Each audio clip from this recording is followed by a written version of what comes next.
Okay.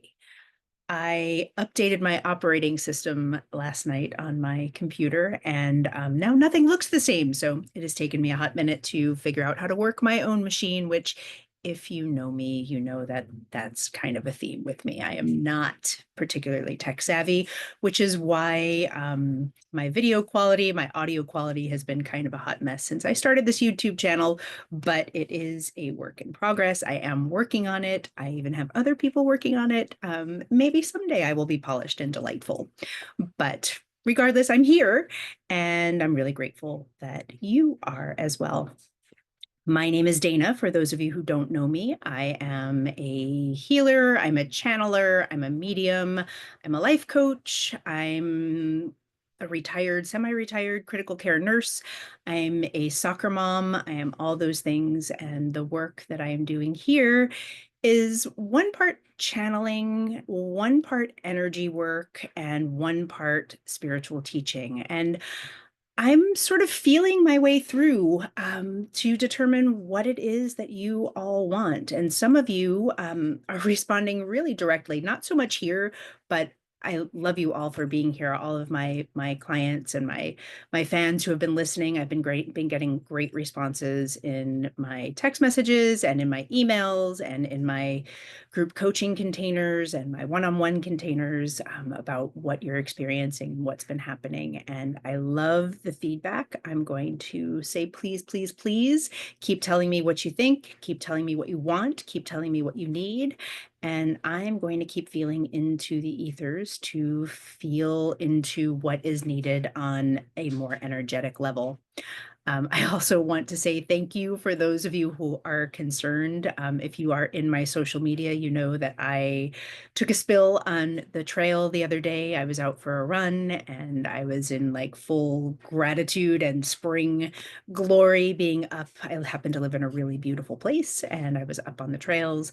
And the moment I turned my attention toward like, how am I going to make money?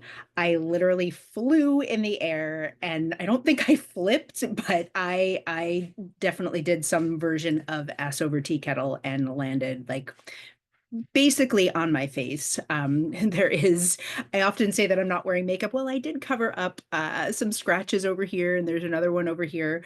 You can see the palms of my hands and my fingers. I'm a little bruised, but no worse for the wear.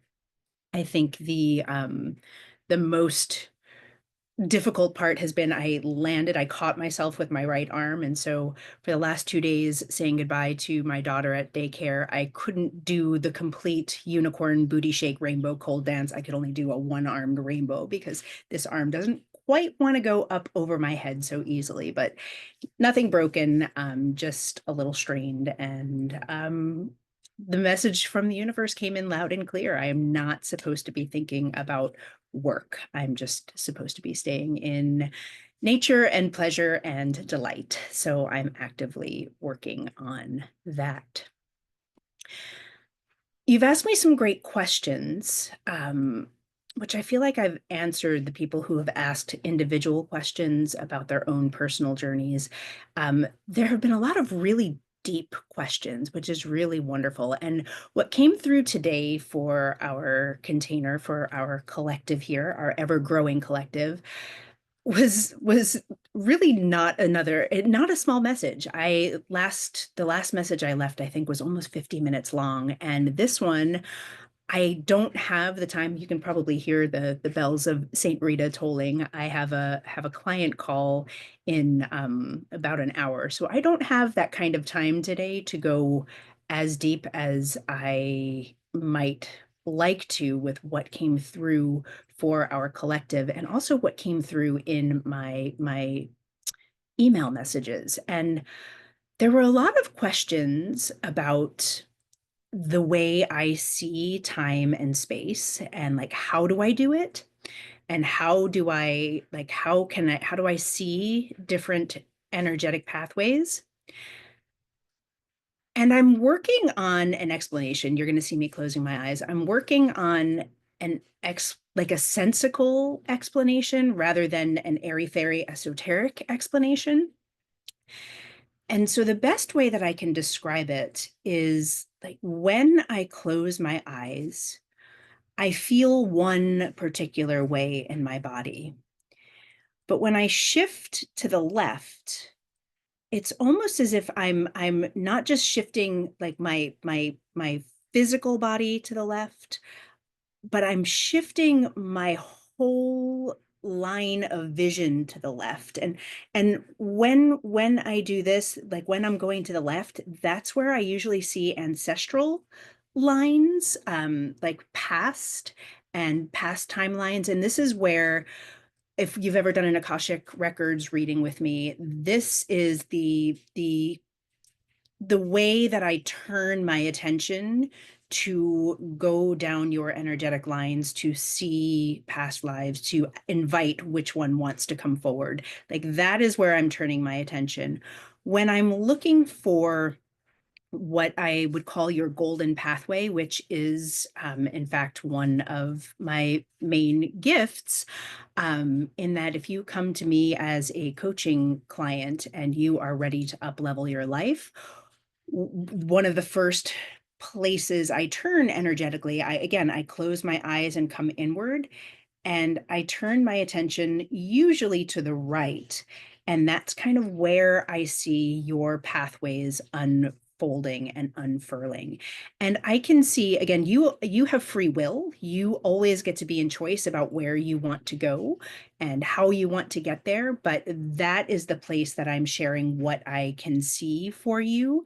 And I'm using your energy and experience. I'm not going toward you and bringing my well, actually, that's not quite true. I am bringing my energy toward you, but I'm not like I'm not giving you anything that belongs to me in order to make that determination. I am using what you are giving me, what your body is giving me, what your energy is giving me to see what's there for you.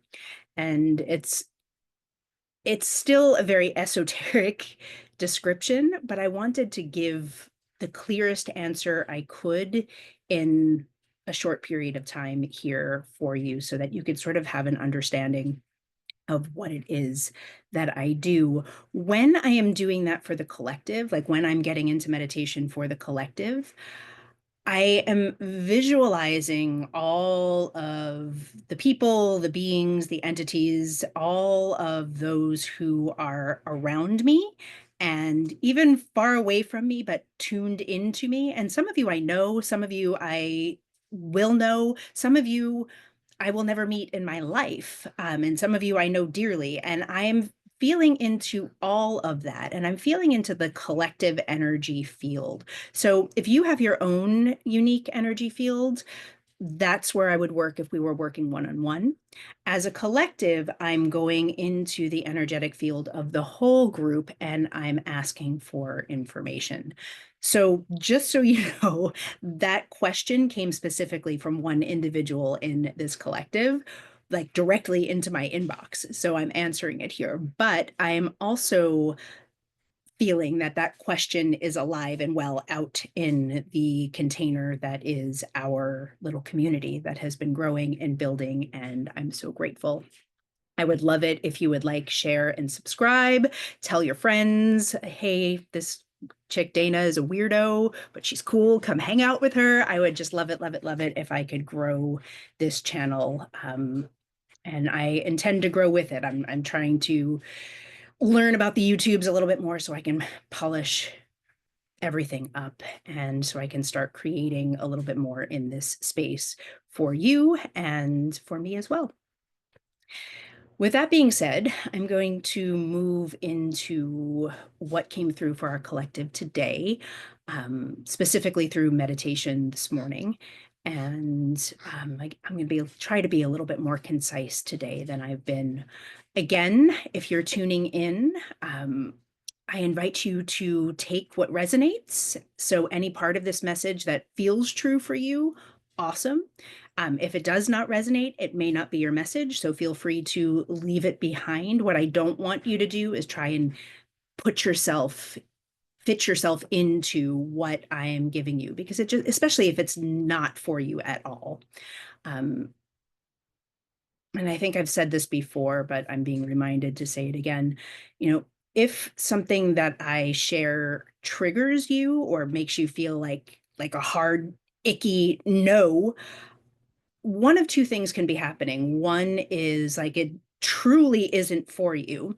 But usually when you have such a deep-seated response, such a like a hard like no, this is not for me, it usually means that I hit a little nerve of something that is in fact for you.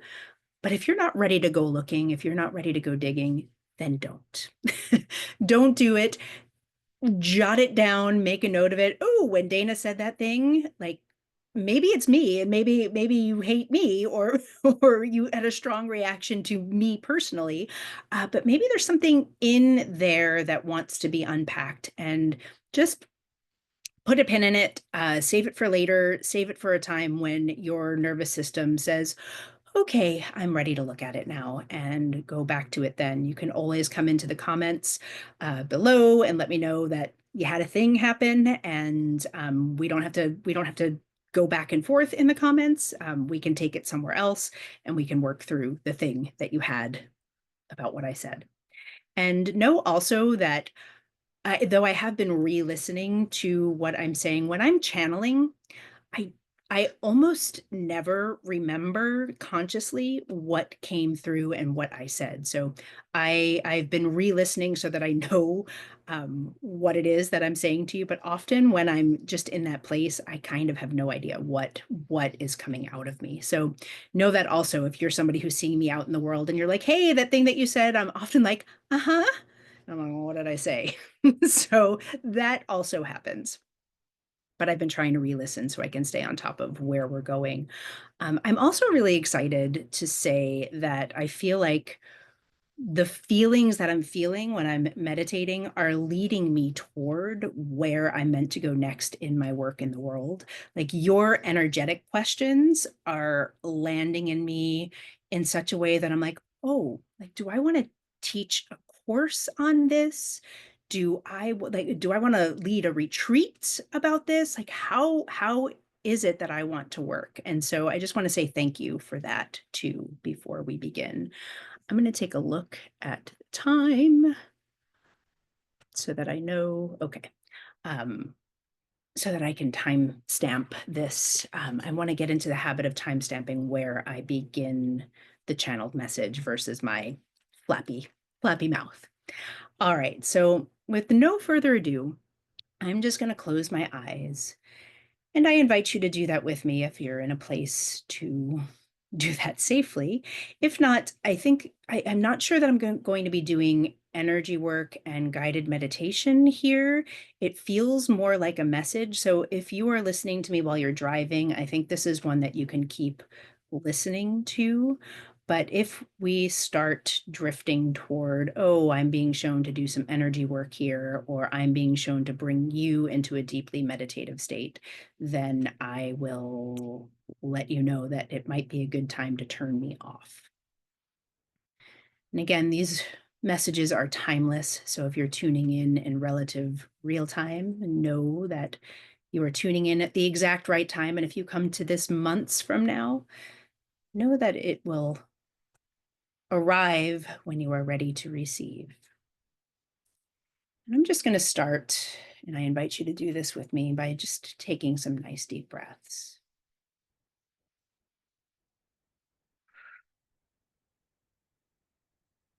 And as I'm inhaling, I'm visualizing bringing my breath from my perineum, from my root, all the way up my central channel. And I'm going to hold it at the top here. And then I'm going to exhale, and I'm going to invite a nice deep release in.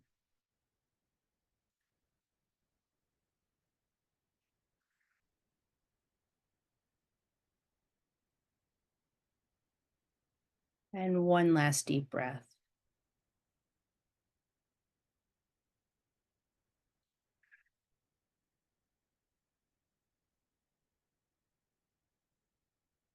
Mm. So, first, piece that came through. It started with a song, and I believe I've shared with you already that often I am given song lyrics to begin an energetic journey, to begin a meditative journey. And this one was, again, rolling back the camera to my college days. It was Jazzmatazz Guru. Take a look at yourself, take a look at yourself, take one big look, take a look at yourself. And so that got my attention because I didn't know. I was like, oh, am I taking a look at myself, or am I inviting you to take a look at yourself, and in what capacity? What are we looking for?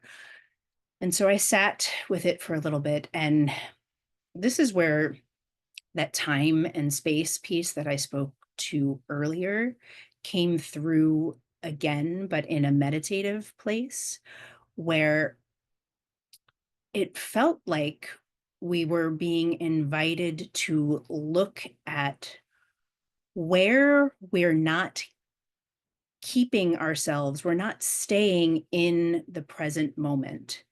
So almost as if we're being invited to look into a mirror and to mirror gaze, or if that is something that you are not comfortable with.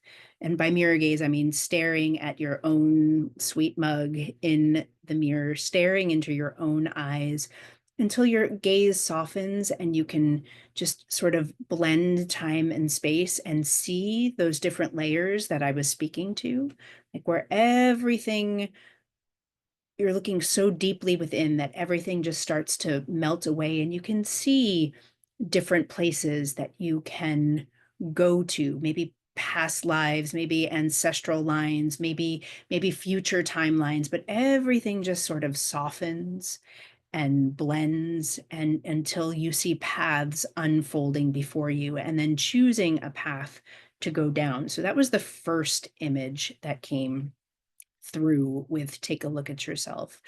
And another way that you can do this in a practical sense, if the idea and the thought of staring at yourself in a mirror gives you the shivers, you could also light a candle and stare into the flame and candle gaze, and see what happens when your gaze softens and expands, and see if you're able to see the different timelines unfolding before you. But the next piece that came through is not necessarily even this particular activity, because that's going to be very specific to some of you who are already practicing meditation, who are already, or just even if you're just beginning, that's like these are techniques to practice, but they can also be higher level techniques as well. And especially when you, not just the act of mirror gazing or candle gazing, but the act of then looking for threads to follow and go down, like that's, those are for people, those are for those of you who already identify as light workers and are already practicing in some way.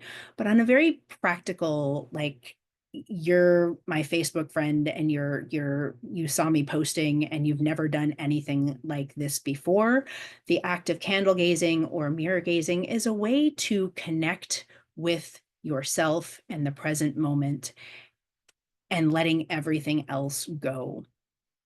What is everything else? Because that came through also. I asked him, okay, well, show me what everything else is for this collective.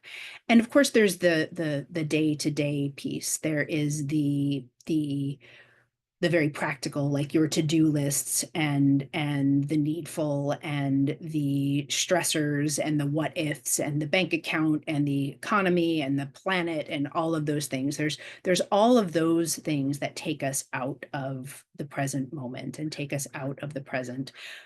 But that felt obvious. It felt like, okay, well, that's just the layer of what's here. We all know that that's here, and we all know that we can do a better job of staying present and on task, especially, like the other image is like, you're doing something, you're paying your bills, but then you're like, I'm just going to pick up my phone and start scrolling because I don't feel like doing this thing in front of me, and like coming back to the task and putting down your phone or it like there is the element of the scroll, the perma distraction. Like my partner is talking to me over dinner, I'm talking to him or her, and the next thing I know, they're picking up their phone and they're like doing something. And it's like, hey, wait, like come back to present. And so there's also that piece too, that really choosing to be with your children, choosing to be with your partner, choosing to be with yourself in meditation, um, choosing to give yourself the time and space to put the phone down, to stop scrolling, to stop future gazing, to stop past gazing, and to just be present. But there was another layer underneath that. There always is. I feel like we could just keep going underneath and underneath and underneath and excavating what's under there. But the underneath piece seemed to be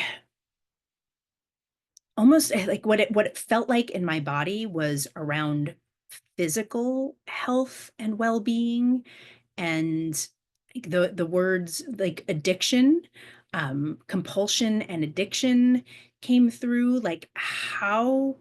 And I'm going to tell you how it came through because I'm supposed to. I just heard that. So one of the ways that I practice my spirituality is I'm a student of Kabbalah.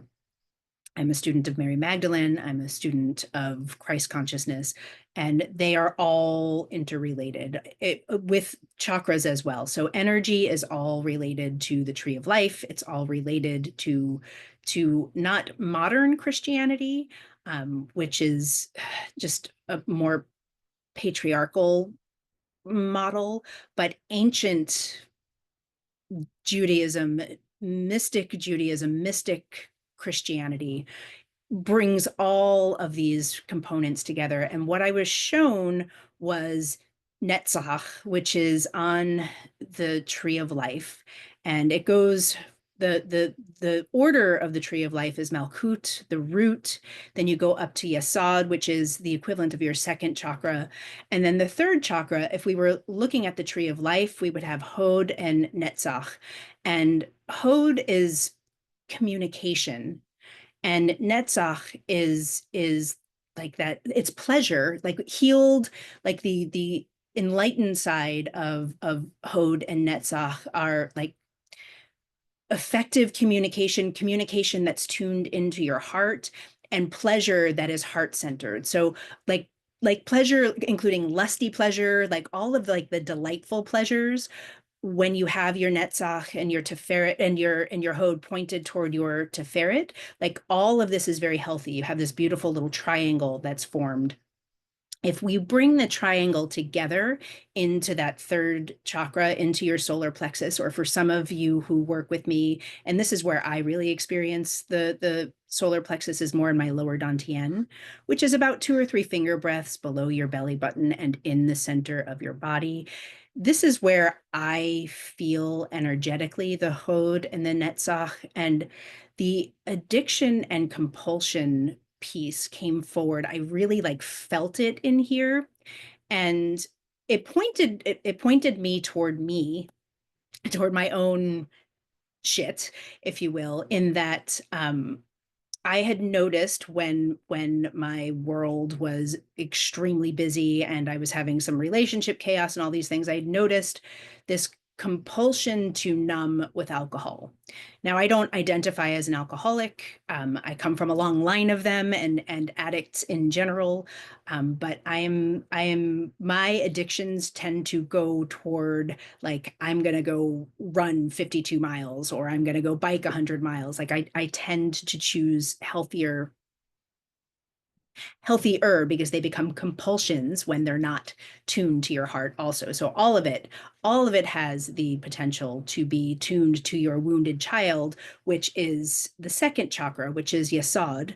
Um, that is, Yesod is the home of your wounded child, but it's also the home of your healthy and healed mother. And so if your Netzach is turned toward your wounded child, you are likely to be in those compulsions and those addictions.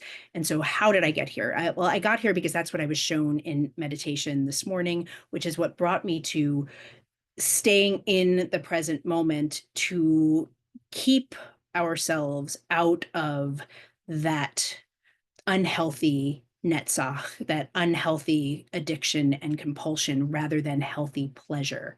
So how does this relate to time and space? Well, for some of you who truly do have like compulsions and addictions that you're trying to overcome, the invitation is to come all the way into your physical body, to come all the way into your physical being, and to come all the way into your heart center, that place where you know that you are loved, that you are beloved, that you are a vehicle for sending and receiving love, and you are deserving of love at all times, even when you are in your addictions and compulsions. You are deserving of receiving love, and you may be less able to give from that place, but you are certainly able to receive. And if you can open yourself to receiving love in that present moment, and you can stay present to that, there's an ease. It's like turning, if you can imagine that you have like a satellite dish in all of your energy centers, it's like turning the satellite dish toward your heart and believing that you are deserving of love, you are deserving of receiving love, you are deserving and able to give love. We are born of love. We go to love. We are vehicles for moving love. And we forget that when we come out of the present moment and start cycling into stories from the past, or cycling into like future predicting. We automatically move from the present moment. We move from our physical attention in our physical bodies and attention toward loving ourselves, and that energy just disperses and falls apart, and then we feel compelled toward our addictions and compulsions. The same is true, the same holds true for, and I feel like this might be triggering for some of you, and just stay with me if you can, but the same is true for illnesses. All illnesses, whether it is autoimmune, whether you're someone who suffers from lupus or rheumatoid arthritis, or Lyme disease, like any of those chronic illnesses. I'm The way this came was I was actually shown the clinic that I just came from, where everyone, it was a gastrointestinal clinic, and everyone there had GI issues. And what came so forward for me there is the concept, the choice, and it's not a conscious choice.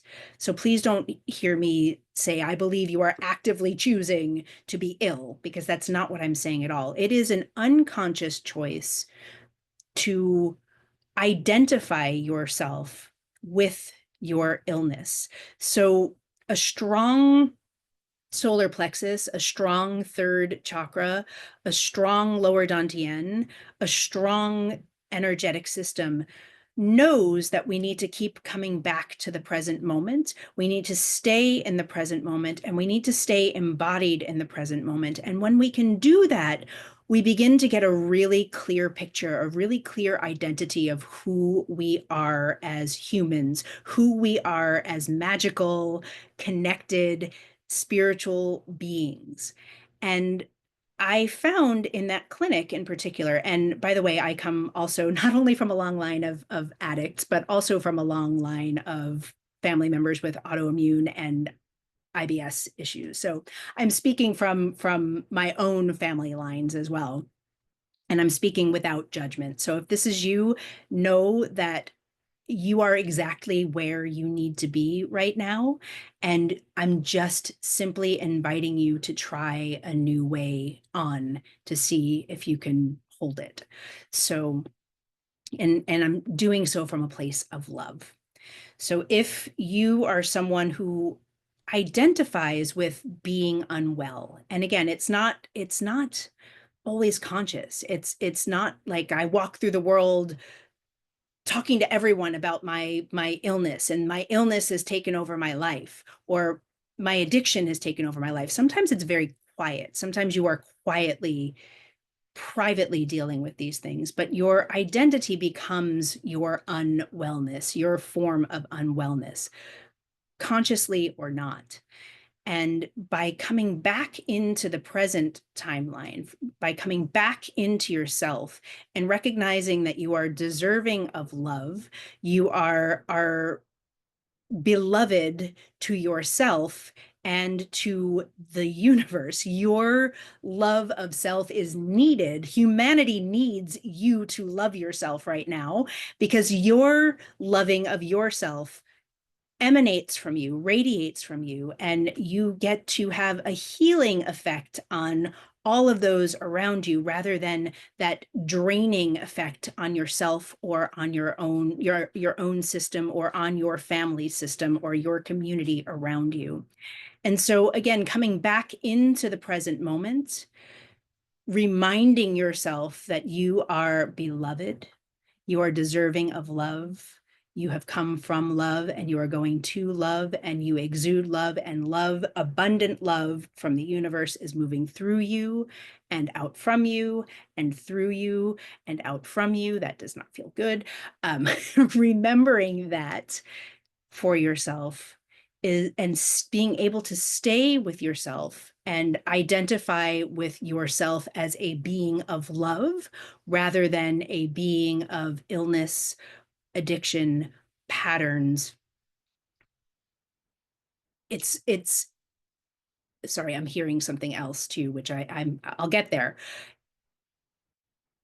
Identifying with the love that you are and the love that comes from you, that moves from you out into the world, rather than the illness that's inside. And I can hear folks saying, well, like, you don't know, Dana, you don't know. And it's true, I don't. And I'm very fortunate in that, though I come from these lines of addiction and autoimmune and other things, I don't experience them directly myself. And I believe there are several reasons, but I know also that I am fortunate and that I am blessed and that I am connected and looked after.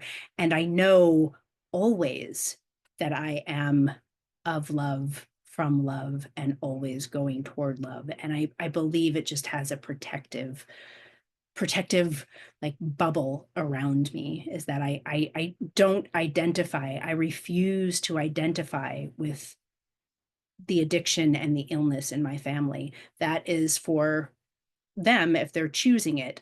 I do not choose that. And so this was what I was hearing over my shoulder here, which is this victimhood piece. Again, I feel like I could potentially be triggering the crap out of some of you. And I just want you to remember that I am not judging you. I am speaking from my own experience. So I know all about being a victim. I feel like I embodied victimhood for a good part of my young adult life, my young life and my young adult life. And in some ways with good reason, as I'm sure that you identify, if you do identify that way, you also have good reason. So again, no judgment, just making the statement that the victimhood piece, that staying in this place of like allowing your present moment to be one of woe is me, one of, but I'm a good person, I don't deserve this. I just want to remind you, and I'm reminding myself as well, that we came here, we chose on some level, our soul chose. We did not consciously choose. Our brains didn't choose to be victims of anything, whether it's of horrible things or minor things. Our conscious self did not choose, but on some level, our souls chose to have many of the experiences that they have chosen to have in these bodies in order to grow and learn. I can again feel myself getting into hot water here with some of you. Know that I'm not speaking of victims of violent crime. I'm not speaking of victims of abuse as children. Like I'm taking that off the table. I am in no way saying in any way, shape, or form that you are not victims and that you chose that. There's an element of free will and there's an element of toxicity that is just in our ether that I'm not gonna that's not what I'm talking about. So I just want to make that really clear. But I'm talking about that place of I'll never have love, I'll always be sick, I will never have dot dot dot, I'm always going to be poor.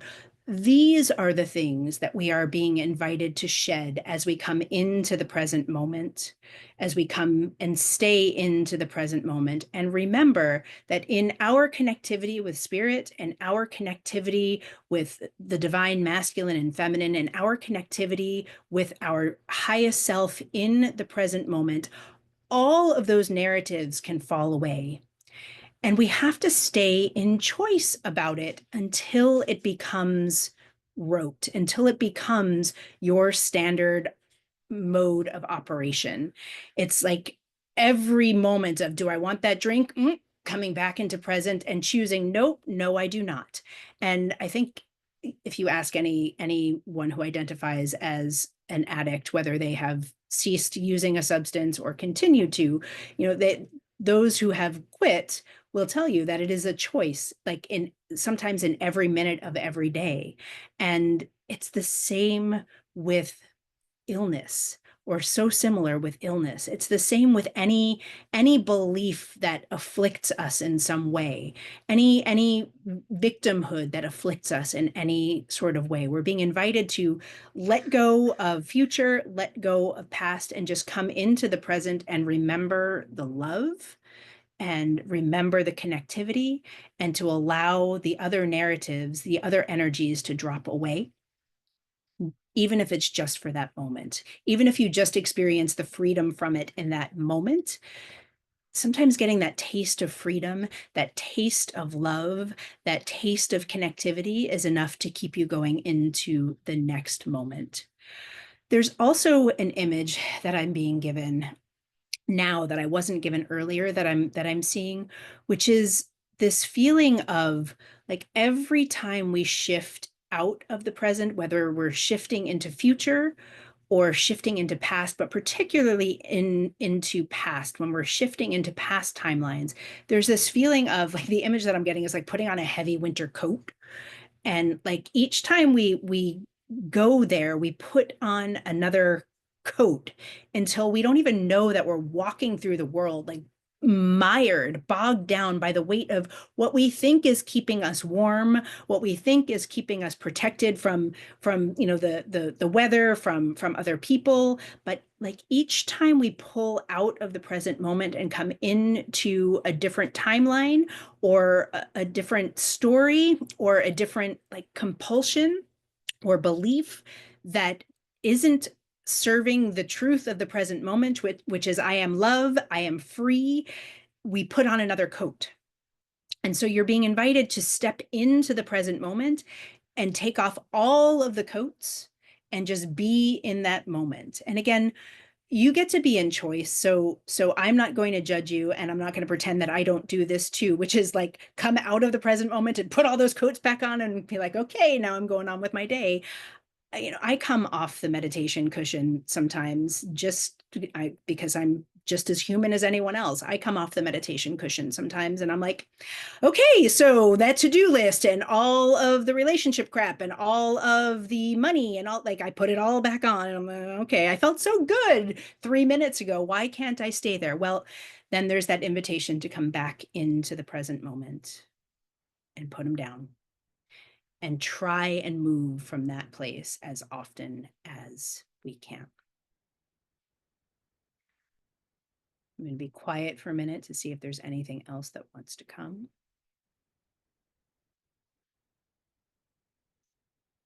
No, I'm hearing, I'm like feeling like the questions coming in from you, from the ethers, just more about physical health and healing with energetics. And I do that. If some of you are wondering, do I work energetically on physical ailments? Yes, I do. What I will say about that is, and actually any of the work that I do, you really have to want it and choose it. I can, make your stiff neck feel better for an hour. Um, but if you pick at it, or if you choose, if you choose to go back to that place, you will. And again, it's not because you're bad or wrong. It's just because that's how we come programmed. And so energetically, I can physically work on your physical ailments. And I have had great success with people who want, truly want to heal at the cellular level.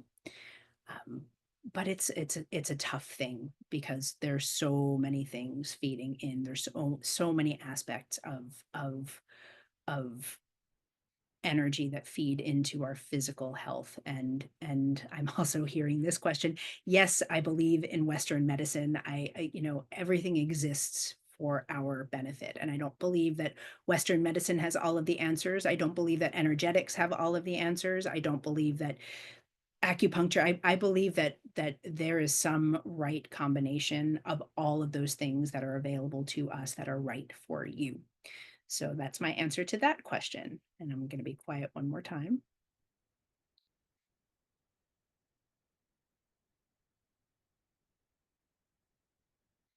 I'm going to leave it here. I'm going to leave it here. I'm going to take one more nice deep breath in. And I'm going to exhale. And I'm going to come all the way back in and say thank you so much for being here. Thank you for playing along. Please, if you have any questions, come into the comments below. You can find me by my own name on Facebook is where I am more often. I'm trying to get better at Instagram. There's a Coach Dana Friedman Instagram account that I hardly do anything with. The same thing with the Coach Facebook account. Just find me under my name. And I'm happy to befriend you and answer questions there. I'm happy to answer questions below. Um, Let me know what you think. And again, like, share, subscribe, tell your friends. I got this weirdo. She says cool things. You should hang out with her. Bye bye.